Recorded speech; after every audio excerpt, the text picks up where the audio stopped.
Hermanos, en estos versículos que acabamos nosotros de leer, veremos obviamente la etapa que sigue en el camino. Recuerden que lo hemos visto de esa manera. Y tal etapa está llena de muchas cosas, llena de expectativas, está llena de decisiones que tomar, está llena de esperanzas en las cuales descansar. Y por tal razón el sermón de hoy, el día de hoy, tiene por título La esperanza en el camino. La esperanza en el camino. La semana anterior veíamos la desgracia, la tragedia en el camino. Hoy vemos la esperanza. Hay una luz de esperanza en medio de este caminar. Es común en nosotros los seres humanos que ante situaciones difíciles, lo que hacemos normalmente es tomar decisiones que nos ayuden a salir de dichas situaciones. Ponemos nuestra confianza y esperanza en algo o en alguien que nos pueda salvar de tan desdichada situación. No hay ninguno de nosotros sin excepción. Cuando se presenta cualquier circunstancia, cualquiera, siempre buscamos alguna manera de salir de esa dificultad o de esa situación. Siempre hacemos eso. Lo que ocurre con frecuencia es que no buscamos al Señor, sino buscar a veces lo que según ya tenemos nosotros para solucionar el asunto en cuestión. Y aquí nosotros nos vamos a topar exactamente con lo mismo. Están ante una situación estas tres mujeres, estas viudas, y ellas van a decidir cómo van a seguir sus vidas de ahora en adelante. Ellas van a buscar esperanza en algunas cosas. Ellas van a buscar esperanza, algo que les ayude a salir de tan desdichada situación. Y este tema, mis hermanos, nosotros lo vamos a ver a la luz de tres encabezados. Tales encabezados son la esperanza en Moab. Es el primer encabezado, que son el versículo 8 al versículo 14. Nuestro segundo encabezado es la esperanza en Belén, Ruth 1 del 15 al 18. Y el tercer encabezado es la esperanza en Dios, 19 al 22. Veremos cómo se centran las esperanzas de estas personas podríamos decir, en estas tres cosas, en una ciudad, el otro en el Señor Todopoderoso. Así que es importante para nosotros recordarnos que esto es muy similar a lo que nosotros hacemos constantemente. Fijamos nuestra esperanza en algo. La semana anterior veíamos que cuando alguien está en un momento de desgracia, muchas veces lo que hacen sus decisiones es huir del problema. Y fue como empezó la historia. Esta gente huyendo de Belén porque ahí ya no había alimento y corren hacia Moab. Hoy nosotros vemos que en medio de las dificultades lo que se hace normalmente es fijar nuestra esperanza, nuestra expectativa, nuestra confianza en algo o en alguien. Tres viudas están andando en un camino. Así inicia la historia de lo que leíamos hoy. Salieron, recordemos que la intención que podemos ver en Noemí es que ella sale junto con sus nueras, y no es que sale e inmediatamente diga, mira, yo me voy para Belén, quédense aquí, y bueno, se despiden ahí en casa y se van. No, existía una tradición, se dice, en estos lugares, en estas regiones orientales, donde las personas no se despedían en la casa, sino que caminaban un rato juntas, y cuando van caminando normalmente se despedían. Bueno, mira, yo me voy para allá, quédate aquí. Está bien, era como una manera de acompañar y de mostrar que estaban con esa persona. Entonces aquí inicia la historia, tres viudas andando en un camino. Lo cierto de esa caminata es que por lo menos una de ellas es seguro que tenía la decisión establecida hacia dónde iba, que era Noemí. Noemí sabía y se levanta de la casa donde estaba, de Moab, con la intención de irse a Belén. Pero nosotros no sabríamos, a no ser que ya lo leímos evidentemente, cuál era la decisión que iban a tomar estas otras dos mujeres. Noemí dice, escuché que en la casa de pan en Belén, el Señor nuevamente está trayendo alimento, me voy para allá. Se va con estas dos mujeres, pero no hay nada seguro que ellas vayan a decidir irse con ella. En el versículo 8 nosotros encontramos que lo que nos dice el texto es que Noemí le dice a sus nueras, anden, volveos a la casa de su madre, y el Señor haga con ustedes misericordia, como la habéis hecho con los muertos y conmigo. Están junto al camino y en un momento se detienen. Lo que primero vemos en el versículo es que Noemí les está diciendo con esa frase, decirles, mira, vuélvanse a la casa de su madre, es de cierta forma eximiéndolas de cualquier cosa que ellas puedan sentir con respecto a Noemí para seguir atadas a ella. Recuerden que en esos periodos no es como ahora que cuando una persona se casa, simplemente establecen un vínculo donde el hombre y la mujer deciden casarse, sí hablan las familias y todo, pero no tiene que dar ninguna dote el hombre para llevarse a la mujer. Simplemente los dos deciden y lo que hacen es que lo que tengan es para su propio hogar. Pero en esta época existía esto de la dote. Cada uno tenía que dar una dote para poder tener a esta mujer como suya. Y muy probablemente esto es lo que estas mujeres sentían, o es lo que quiere hacer Noemí al eximirlas, al decirle: devuélvanse a la casa de su madre, no se preocupen por mí. Tampoco de la dote, si era que podría existir eso. Mira, no se preocupen de que ustedes tienen que seguir sujetas a mí porque ya se les pagó, por decirlo de una manera, para que ustedes estuvieran acá con responsabilidad con mis hijos o con lo que continúa. No, siéntanse libres, pueden regresarse a casa. Y cuando ella hace esto, le ofrece o podríamos decir ora al Señor, o de cierta manera expresa una bendición por ellas. Jehová haga con vosotras misericordia como la habéis hecho con los muertos y conmigo. Ahora, aquí hay algo que yo quisiera explicar a la luz de un autor que habla acerca de lo que significa la misericordia.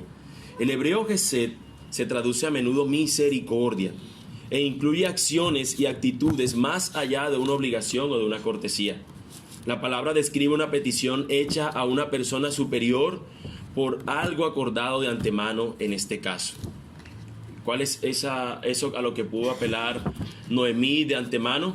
Pues el pacto entre Dios e Israel. Es el acuerdo que le da a Israel la esperanza de que Dios tratará con ellos con fidelidad y misericordia. La esperanza incluye lealtad al pueblo del pacto, el amor y misericordia de Dios, así como su bondad en proveer redención. Todas estas cosas involucran la misericordia. Dios ha prometido un día establecer un pacto, Él con su pueblo. Lo interesante es que estas mujeres no eran del pueblo del Señor en cuanto hablándolo étnicamente, eran mujeres moabitas. Sin embargo, está apelando Noemí a algo muy de nuestro Dios, su misericordia. Tenga el Señor misericordia, ustedes regrésense. Y ojalá el Señor tenga misericordia de ustedes. Normalmente cualquiera de nosotros, la menos manera de que oramos tiene que ver así. Hoy veíamos en la mañana que muchas veces nosotros, cuando alguien hace algo contrario a nosotros o nos hace ver nuestro error, normalmente nosotros no oramos de una manera de bendecir a esa persona. Y muchas veces simplemente nuestras oraciones se centran en algo como que, bueno, eso es lo que tú opinas. En esta ocasión, en este momento particular, esta mujer les está diciendo a ellas: váyanse de donde yo estoy, no sigan conmigo. Y lo que nosotros encontramos es que esta persona le bendice, rogándole al Señor que tenga de ellas misericordia, pero no solamente eso, sino que les conceda descanso, que cada una lo encuentre en casa de su marido. Luego las besó, pero ellas alzaron su voz y lloraron. Ahora, el objeto de la petición de que ellas hayan descanso no es que hayan descanso en Dios necesariamente. Lo que está diciendo ella es que hayan descanso en un marido. Miren, devuélvanse, vayan a la casa de su madre, no tengan cuidado de la dote, devuélvanse allá, que el Señor tenga misericordia de ustedes y que les dé descanso. ¿Por medio de quién? De un marido.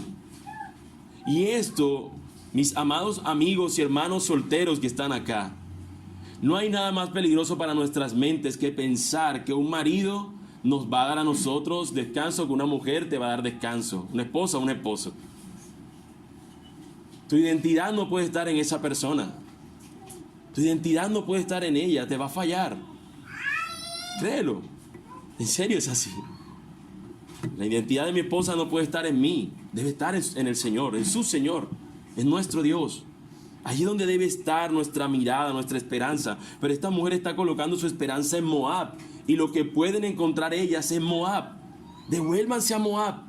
Vayan allá, probablemente encontrarán a alguien que las encuentre aún atractivas o que encuentre la manera de ver en ustedes que pueden seguir, que pueden unirse con ustedes en matrimonio. Y probablemente ustedes hallen descanso en eso. Que el Señor tenga misericordia de ustedes en eso.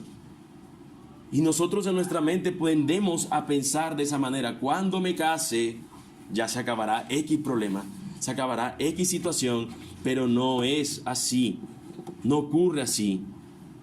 Estas viudas les están siendo invitadas por la otra viuda a poner su mirada en un hombre. Son un ejemplo claro de que nosotros no podemos colocar nuestra mirada en un simple mortal. En un simple mortal, piénsenlo. Su condición es ser viudas. Ya ellas habían puesto su esperanza en un mortal y les había fallado. Miren lo que estaban. Y está diciéndole a esta mujer, vuelvan a poner su esperanza en eso. ¿Qué sentido tiene para nosotros que constantemente colocamos nuestra mirada en las cosas perecederas, en las cosas que aquí mismo se acaban? Y nos fallan esos dioses, nos fallan esas cosas, esos ídolos. ¿Y qué volvemos a hacer al día siguiente? Poner nuestra mirada en otro que igual nos va a fallar. No puede ser posible que nosotros veamos todavía que Moab tiene algo para nosotros como creyentes. Permítanme utilizar esa ilustración como si Moab se tratase del mundo que nos ofrece ídolos por doquier. No puede ser que nosotros veamos aún que Moab tiene todo lo que solamente Dios nos puede proveer, sino que nosotros deberíamos colocar nuestra esperanza en algo superior. Pero el texto continúa y nos dice ahora que le dijeron: ciertamente nosotros iremos contigo a tu pueblo, porque cuando ella las besa, la intención de ese beso era que ellas se fueran de ella y se separaran, pero estas mujeres alzaron su voz y lloraron y dicen: no nos vamos a ir, vamos a seguir contigo. Tal vez su grito, su llanto fue algo muy fuerte en el camino a Belén. Gritaron de una manera ensordecedora: bajo ninguna circunstancia vamos a regresarnos, vamos a seguir contigo. Hasta ese momento Noemí no las había convencido. Noemí estaba haciendo todo lo posible porque ellas se regresaran a Moab, pero no había sido posible. Encontrar un marido en Moab, ellas pudieron decir: tal vez en Belén también sea posible. ¿Por qué no? Tal vez en Belén podamos hacer lo mismo que vamos a conseguir acá, podemos hacerlo allá. Entre otras cosas, tú nos has dicho que allá hay pan, así que vayamos hacia Belén. Pero resulta que ellas no conocían, tal vez no conocían muy bien parte de la ley de Israel, la ley que también cubría en Belén. Entonces les dice: volveos, hijas mías, ¿para qué habéis de ir conmigo? ¿Tengo yo más hijos en el vientre que puedan ser vuestros maridos?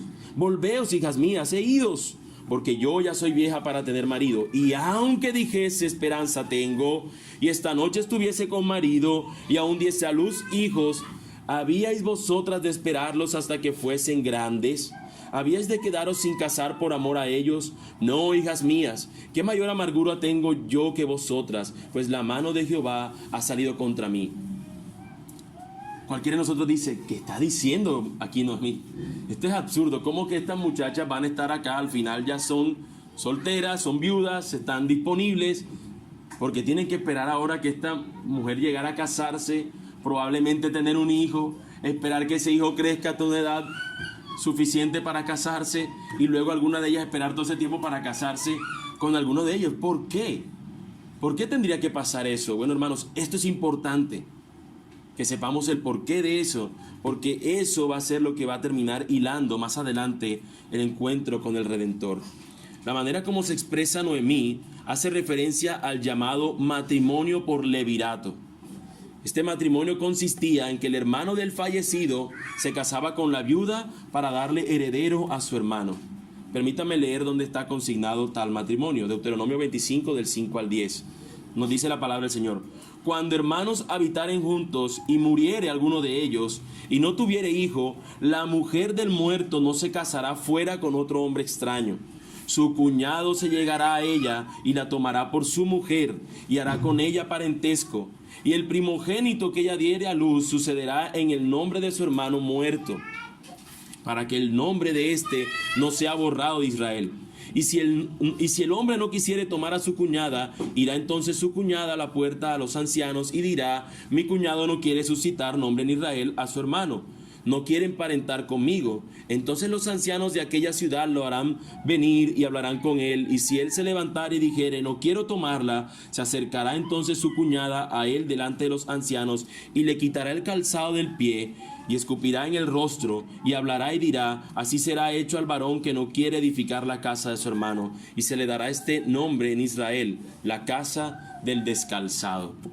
Es curioso porque estos elementos del calzado, estos elementos del levirato, de alguien que tome el lugar de otro que ha fallecido para procrear y para redimir a esta persona, son los elementos que continúan en este libro de Ruth, cuando Booz va a aparecer en escena. Pero antes de llegar allá, estas personas tal vez habían conocido del Dios de Israel, del Dios que daba pan cuando no había oportunidad. Seguramente habían escuchado en las noches recordar esas historias de Dios rescatando a su pueblo de una manera sorprendente y milagrosa, abriendo el mar en dos. De que antes en Egipto tal vez ellas habían sido narradas estas historias de que pasó un ángel, acabó con los primogénitos, pero a ninguno de Israel le sucedió nada. Tal vez muchas cosas habían sido conocidas por ellas del Señor. Y probablemente dijeron, bueno, vamos al pueblo del Señor y estaremos contigo. Pero cuando se le presenta esta ley que había que ser cumplida, allí la cosa se puso difícil. Porque, piénsenlo ustedes, ¿cuánto tendrían que esperar ellas? Primero que consiguiera esposo aparentemente Noemí. Luego que quedara embarazada. Luego esperar un tiempo de que ese niño creciera. Y durante todo este tiempo ellas estar esperándolo. Porque eso es lo que les está diciendo Noemí, en una manera de interpretar esta ley. Y aparte de eso, ¿cuál de las dos se tendría que casar con ese bebé? Eran dos. Entonces queda la situación como que para pensar, ¿no? Saber este detalle, como lo dije hace un instante, es sumamente importante, ya que los acontecimientos que más adelante sucederán en el libro tendrán esta ley acerca del matrimonio por levirato como claves en la historia. El pariente redentor llegará a formar parte por esta circunstancia. Ahora, lo más triste de estos asuntos es la amargura que hay en el corazón de Noemí. En medio de esta charla que ella está teniendo con ella, de hacer todo lo posible para que ellas no vuelvan, y tal vez en su mente lo que está es, yo no quiero que ustedes se amarguen más, porque básicamente lo que dice en esas palabras, ¿no? No le dice, no, hijas mías, ¿qué mayor amargura tengo yo que vosotras? ¿Para qué ustedes amargarse más la vida siguiéndome a mí? Ya es suficiente porque la mano del Señor ha salido contra mí. Ya es suficiente. Con que la mano del Señor se haya puesto sobre mí es suficiente. Ustedes no tienen que cargar con ese dolor. Tal vez era lo que en su mente estaba. Y yo te pregunto, ¿tiene razón Noemí ver que todos estos acontecimientos adversos son la voluntad de Dios? ¿Tiene razón ella al pensar eso? ¿Tiene razón Noemí pensar que cada una de las cosas que le ha pasado, la pérdida de sus familiares, es responsabilidad o es voluntad de Dios? ¿Tiene razón en eso? La verdad es que sí. Sí. La respuesta corta es sí. Pero en los versículos más adelante nosotros vamos a ampliar este reclamo que ella hace hacia Dios. Y yo creo que allí podríamos nosotros ampliar mejor esta idea de que Dios tiene o ha hecho su voluntad aún en esos acontecimientos tan trágicos. Pero piensa en por este momento en esto. Ruth y Orfa querían irse con su suegra, pero ahora con esta nueva situación que les presenta Noemí, las cosas tal vez cambian. Porque tendemos a ver a Orfa como la malvada, ¿no? Dejó a su suegra. ¿Por qué la dejó? Pero yo te pregunto, si a ti te colocan en una situación así como esa, si hoy te dijera, mira, vamos a poner una situación hipotética y bastante caótica, que te dijesen, tú vas a casarte, vas a tener 3 hijos, vas a tener a tus padres y a tus suegros en tu casa, nadie va a trabajar, solamente tú, pero vas a durar 1 año sin trabajo. Vamos a poner una situación adversa. Eso es lo que te toca. Eso es lo que habría que esperar. Una situación difícil, una circunstancia bastante difícil. Evidentemente nosotros podríamos pensar y decir, mejor me quedo como Pablo y no me caso. Podría ser la conclusión de alguien así. Nosotros a veces nos encontramos en nuestra vida con decisiones que son altamente difíciles de nosotros poder decidirnos qué hacer. Y empezamos a evaluar las cosas. Empezamos a evaluar qué vamos a hacer. Y Orfa seguramente lo evaluó. Ellas alzaron otra vez su voz, lloraron, no queremos despedirnos de ti. Sin embargo, Orfa besa a su suegra, mas Ruth se quedó con ella.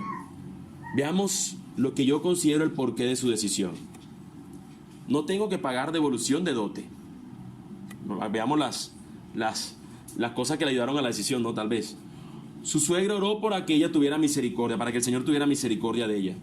Su suegra también oró para que ella hallara descanso y un marido para ella. Tal vez en Belén no había oportunidad para eso. Y viendo a priori las cosas de tener un marido, probablemente en Moab era más fácil que ella pudiera conseguir un marido que irse a Belén, que era muy incierto. En Israel tenían que esperar a que su suegra se case, tenga hijos, luego esperar que crezcan y entonces allí poder casarse. Tal vez haciendo este análisis, Orfa decide irse. Algunos dirán inclusive que esa era la mejor opción. Pero por sorprendente, mis hermanos, que estas opciones tú las veas como que ¿qué podía hacer ella? Nosotros nos encontramos a Ruth, quien tuvo exactamente las mismas opciones. Las opciones que tuvo Orfa fueron las mismas que tuvo Ruth. Sin embargo, Ruth decide hacer todo lo contrario. Decide irse a Belén. Mis hermanos, por increíble que parezca que en Belén está lo incierto, realmente en Moab está lo incierto.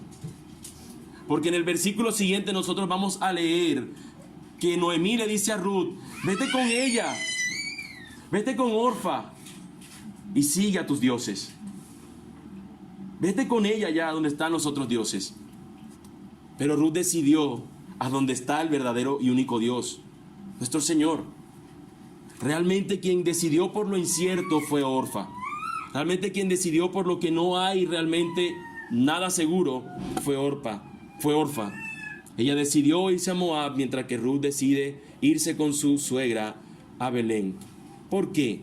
Bueno, porque en Belén había esperanza. En Belén había esperanza, y ese es nuestro segundo encabezado. No había nada hasta ahora, la esperanza en Belén, nuestro segundo encabezado. No había nada hasta ahora que pudiera convencer a Ruth para separarse de su suegra. Ninguna de las cosas que se habían mencionado. La lealtad de ella hacia esta mujer es digna de admirar. Incluso, mis hermanos, muchos jefes, muchos esposos, muchos amigos, hermanos, hermanas, desearían a alguien así de leal. Cualquiera de nosotros pudiera pensar en Ruth y decir: una esposa así de leal. Cualquiera puede pensar, las suegras aquí presentes, y decir: uy, una nuera así de leal. Cualquiera podría pensar que necesitan a alguien que tenga una lealtad tan firme como esa. Mundialmente, mis hermanos, nosotros vemos que el mundo pudiera celebrar esta lealtad. Es más, tal vez muchos, si quisieran colocar ejemplo de lealtad, al lado aparecería una imagen de Ruth con Noemí, tal vez, viendo este ejemplo de lealtad. Sin embargo, mis hermanos, aún le quedaba a Noemí una ficha que hasta ahora no había utilizado. Una ficha que aún en el plan de juego que les había plantado a estas mujeres aún no la había utilizado. Le había presentado toda esta baraja y ya una había caído y se había ido con ella, pero le faltaba aún una ficha, una carta tal vez, colocando este ejemplo, un as. Y ahora mismo lo emplea. Noemí dijo: he aquí tu cuñada se ha vuelto a su pueblo y a sus dioses. Vuélvete tú tras ellos. Ese es tu pueblo, esos son tus dioses. Vete tras de ellos. Sospechamos, mis hermanos, que Moab adora a otros dioses. Nosotros no sabemos, tal vez a consideración, no trae aquí ningún nombre de ninguno de esos dioses, pero nosotros, sin que esto lo hubiese dicho, sospechamos que ese pueblo era un pueblo pagano y que tenía otros dioses. Pero es hasta ahora que se hace mención de que estas mujeres se regresen a adorarlos. No había antes, habías mencionado eso. No se había dicho eso sino hasta ahora. La tradición de Ruth respecto a su religión es el último obstáculo que ella debe superar para presentarle a su suegra su firme decisión. Y finalmente lo logra con tan grande declaración. La declaración que va a continuar. Pero es triste, mis hermanos, pensar que Orfa sí se regresó y volvió a sus dioses, a seguir a dioses falsos. Y es muy fácil ver que muchos de nosotros, quizás en el trasegar de nuestra vida cristiana, hemos visto cómo muchos han regresado a su vida anterior, siguiendo a dioses falsos que aparentemente van a satisfacer el deseo de seguridad que ellos tienen. Y es una oportunidad para nosotros ser exhortados por la palabra a evaluar nuestra condición, a evaluar nuestro propio caminar. Si en nuestro camino nosotros no estamos siendo seducidos vuelvo a utilizar la figura ilustrativa, por un Moab que nos está mostrando un Dios al cual nosotros deberíamos regresar a adorar. Deberíamos evaluar y aprovechar, utilizar esta figura para pensar, ¿realmente mi decisión es como la de Ruth? ¿Es una declaración similar a esa? Escuchemos la declaración de Ruth. Respondió Ruth: no me ruegues que te deje y me aparte de ti, porque a donde quiera que tú fueres, iré yo, y donde quieras que vivieres, viviré. Tú dices que Moab es mi pueblo, tú dices que esos dioses son mis dioses, pero sabes, viviré ahora contigo, porque tu pueblo será ahora mi pueblo, y tu Dios, mi Dios. Y donde tú murieres, moriré yo, y allí seré sepultada. Así me haga Jehová y aún me añada, que solo la muerte hará separación entre nosotras dos. Probablemente esta mujer aquí hizo un juramento al final. Alguna frase o alguna cosa haría para sellar este pacto, para sellar este juramento. Alguna señal es posible que ella haya hecho para sellar esto. Te lo juro. Tal vez no hizo una cruz y se besó la mano, pero probablemente hizo algo para sellar el pacto. Te lo aseguro. Y lo pido al Señor, que solamente la muerte me separe, que solamente la muerte nos pueda separar. Esta declaración incluye una lealtad notable a su suegra. Solo la muerte la separará, dice ella. Pero lo más sorprendente de esta declaración, lo más sorprendente de esta decisión, es su disposición a seguir ahora al Dios de Noemí. Tu pueblo será mi pueblo, y tu Dios será mi Dios. La razón de que Ruth ahora decida seguir ahora al Dios de Noemí, no es otra que una obra de la gracia divina. Porque si tú te pones a pensar, ¿cuál fue el testimonio que dio Noemí hasta ahora de Dios? Dios es malo, y mira lo malo que hizo de mí. ¿Qué sentido tendría una mujer de seguir a un Dios que solamente tú ves que una persona te está enseñando de ese Dios algo malo de él? Tú dirías, no, mis dioses me muestran algo más bueno. Pero esta mujer pone la seguridad en este Dios que ha prometido estar con su pueblo. Y la muestra de eso es que ahora les ha visitado y les ha dado pan. Por eso su esperanza está en Belén, en lo que pueden encontrar en Belén, no solamente un pueblo de Dios, sino al Dios de ese pueblo. Ante tal seguridad en la decisión de Ruth, Noemí no tiene otra cosa. Y viendo Noemí que estaba tan resuelta a ir con ella, no dijo nada más. Noemí acepta la decisión de ella y ahora continúan juntas el camino hasta Belén. Belén podría ser visto como el lugar de la esperanza para estas mujeres. Sin embargo, esta esperanza no es del todo completa. Fijar la esperanza en lo que posiblemente ocurrirá en otro lugar es también algo incierto. ¿Cuántos de nosotros, por colocar algo de manera particular, esta semana escuchaba de alguien que esta semana sale de nuestro país con la esperanza de poder conseguir algo en otro país? Y es alguien que conozco y tiene una empresa aquí, pero decidió dejar todo por irse a conseguir una mejor estilo de vida, una mejor calidad de vida en los Estados Unidos. Y tú dices, aunque ese lugar aparentemente sea mejor que este, también es incierto. Es incierto. No sabes qué va a ocurrir. No sabes qué va a pasar. Realmente, aunque en Belén esté la esperanza de que va a estar el pueblo de Dios y que Dios está visitando a su pueblo, realmente es incierto. Y lo único firme en lo que ellas deberían poner su confianza es en el Señor. Su esperanza debe estar en el Señor. Y he allí, mis hermanos, nuestro tercer y último encabezado: la esperanza en Dios. Leamos el 19 al 22, nos dice: anduvieron pues ellas dos hasta que llegaron a Belén, y aconteció que habiendo entrado en Belén, toda la ciudad se conmovió por causa de ellas y decían: ¿no es esta Noemí? Y ella le respondía: no me llaméis Noemí, sino llamadme Mara, porque en grande amargura me ha puesto el Todopoderoso. Yo me fui llena, pero Jehová me ha vuelto con las manos vacías. Porque me llamaréis Noemí, ya que Jehová ha dado testimonio contra mí y el Todopoderoso me ha afligido. Así volvió Noemí, y Ruth la moabita, su nuera, con ella. Volvió de los campos de Moab y llegaron a Belén al comienzo de la siega de la cebada. Nuestro eterno y soberano Dios es inmutable. Recordemos lo que es inmutable. Él no cambia. Dios no lo cambia nada. Ni el tiempo, ni las circunstancias. Absolutamente nada cambia a nuestro Dios. Es por eso, mis hermanos, que poner nuestra esperanza en Él tiene absoluto sentido. En Belén, ya hemos visto en la historia, en solamente un capítulo, cómo han cambiado las cosas. En Moab es un pueblo pagano, pero en Dios, Él ha mostrado que Él es firme, que Él no cambia, que Él las circunstancias ni el tiempo lo cambian porque Él es eterno, Él permanece para siempre. De hecho, estudiamos eso hace un mes. Estudiamos acerca del Dios que no cambia, del Dios que es inmutable, el Dios que es soberano y que es superior por encima de todas las cosas. Ese Dios, mis hermanos, es digno de toda nuestra confianza, de colocar nosotros nuestra esperanza en Él. A nosotros nos cambia absolutamente todo. Y un ejemplo de eso es lo que vemos en el versículo 19. Llegan estas dos mujeres a Belén y cómo encuentran las personas a Noemí. ¿Igual o había cambiado? Evidentemente su rostro había cambiado. Al igual que nosotros, mis hermanos. Solamente basta con que nos echen una cucharada de azúcar de más en nuestro café para amargarnos el rato. Paradójico, ¿no? Te echan más dulce y te amargas. Solamente basta con que se nos pase el bus para inmediatamente sentir que nuestro día está cuesta arriba. Se nos cambia el humor.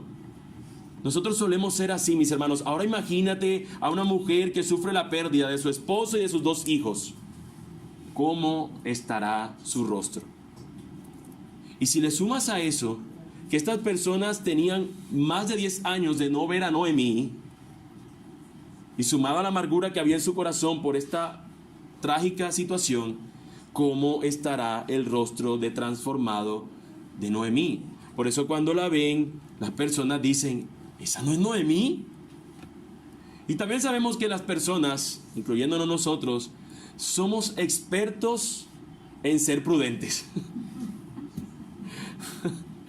Nosotros tendemos a simular las cosas también, ¿cierto? Por supuesto que no. Estas personas no fueron prudentes. Cuando viene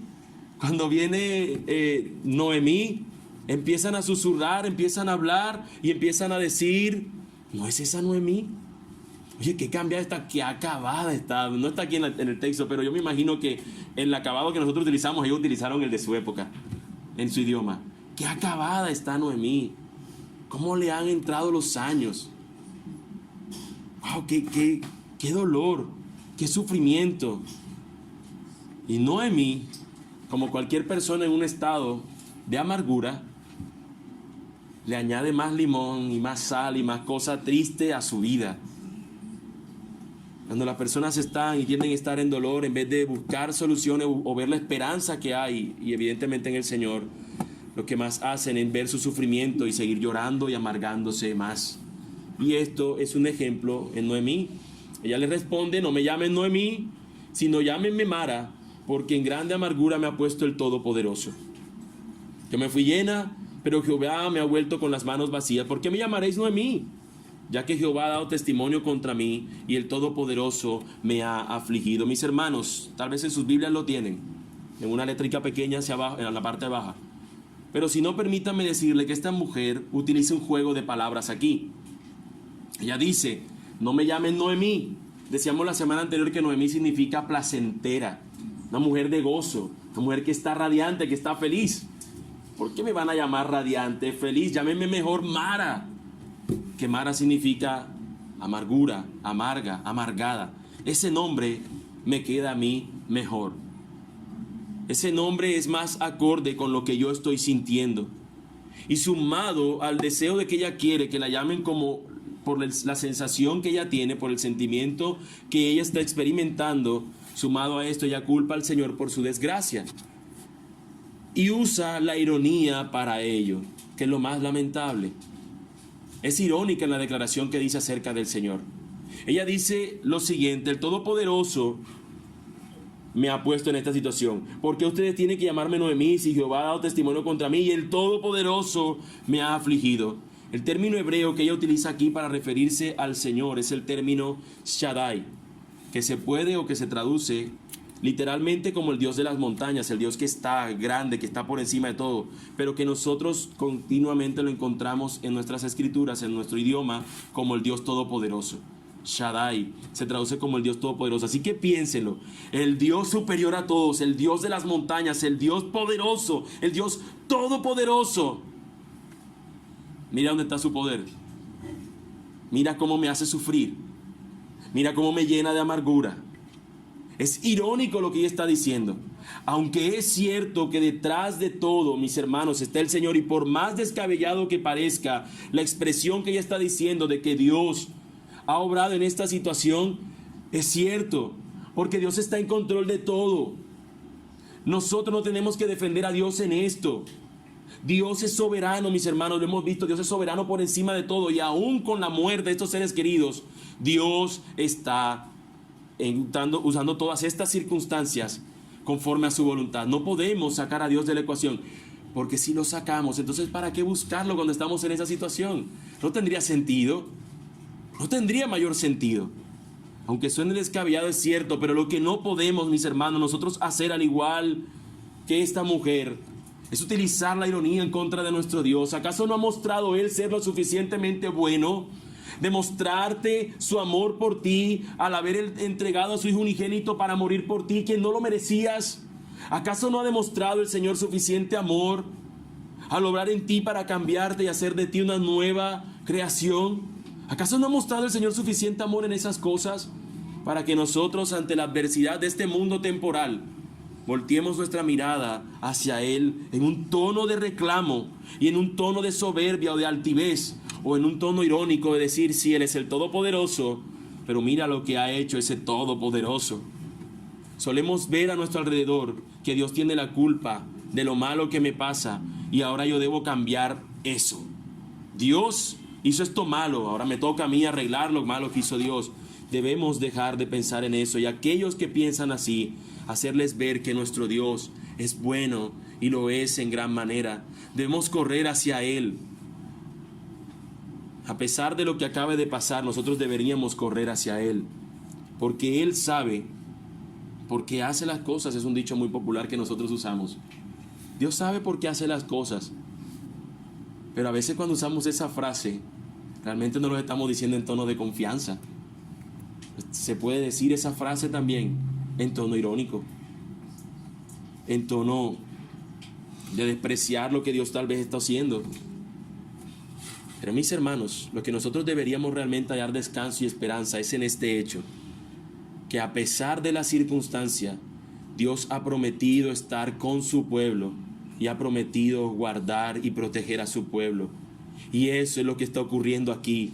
A pesar de que esta circunstancia es adversa, a pesar de que ellos se fueron del pueblo del Señor, ellos ahora están regresando, y hay una declaración poderosa de esperanza, y es el versículo con que termina lo que hemos leído hasta el día de hoy. Volvió Noemí y Ruth la moabita su nuera. Y es curioso, quisiera simplemente agregar esta parte, es curioso que aunque Ruth haya dicho a su suegra, este será mi pueblo, este será mi Dios, ella nunca se le va a quitar el título de Ruth la moabita. Y eso es hermoso, ¿sabes? Porque cuando tú lees la genealogía de Cristo, encuentras 4 mujeres, y aún es a la que tiende a decírsele, a dársele mayor, no sé, mayor honor, mayor respeto, porque era una mujer virgen. Pero realmente la razón por la que es escogida María es porque fue llena de gracia, si no, no hubiese sido escogida. Pero cuando tú ves las otras 3 mujeres que están en la historia, tú dices, ¿por qué a ellas? ¿Qué tenían de bueno? Mis hermanos, fue lo mismo, la gracia del Señor. Cuando el Señor toma para que sea parte de la genealogía de Jesús a Rahab, la prostituta, o cuando toma a la mujer que tomó Judá, Tamar, que se vistió de prostituta, y cuando vemos a Ruth, moabita, y cuando recordamos de dónde venían los moabitas, pensamos, no tiene esto sentido. Mis hermanos, es lo mismo que ha ocurrido con nosotros. Somos introducidos en el pueblo del Señor por su gracia. Y aunque tengamos tal vez ante el mundo un título de lo que éramos antes, ya no importa, formamos parte del pueblo del Señor. Somos sus hijos, somos su pueblo. Y lo más glorioso es que Él promete estar con su pueblo bendecirlo y guardarlo, como encontramos en esa parte final. Volvieron ellos de los campos de Moab, llegaron a Belén, al comienzo de la siega de la cebada. ¡Qué esperanzador! ¡Qué esperanzador! Eso, en la historia particular de este libro, lo que está mostrando, el que hay alimento en esta casa, es que el Señor está con ellos. No quiere decir, quiero decirlo y recortarlo, es en esta historia, porque muy probablemente tú y yo hemos experimentado momentos de escasez, y entonces vamos a decir, no, algún día nos enseñaron en Ruth que cuando no hay alimento, Dios no está allí. No estoy diciendo eso. En este momento particular, el símbolo que Dios está empleando para mostrar que no está con su pueblo y que luego está, es el alimento en la casa del pan. ¿Se entiende, hermanos?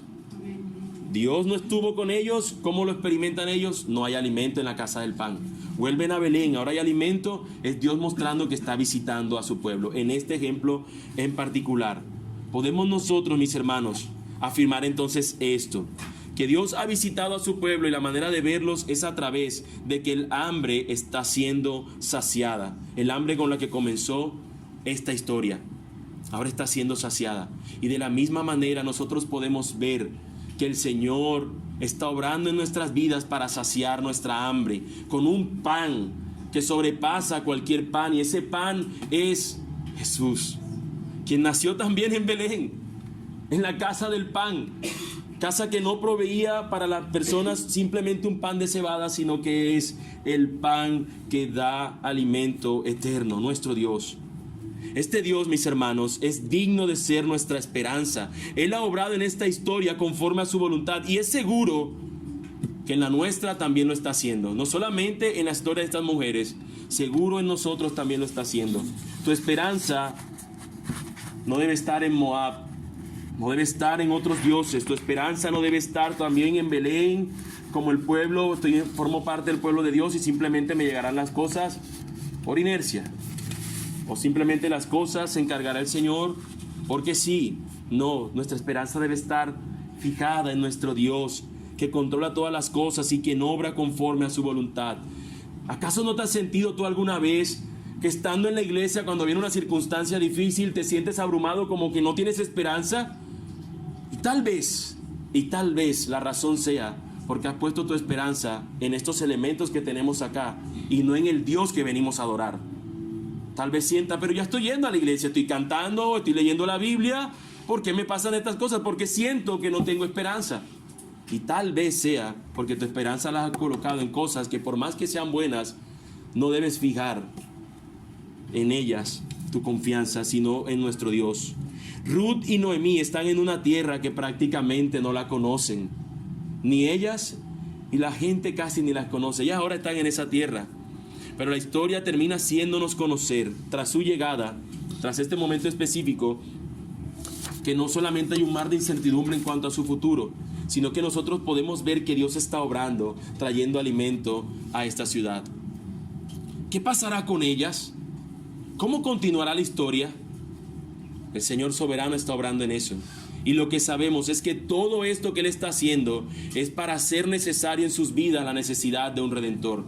Todo lo que ha ocurrido hasta ahora es para que ellas puedan encontrar la necesidad de un Redentor.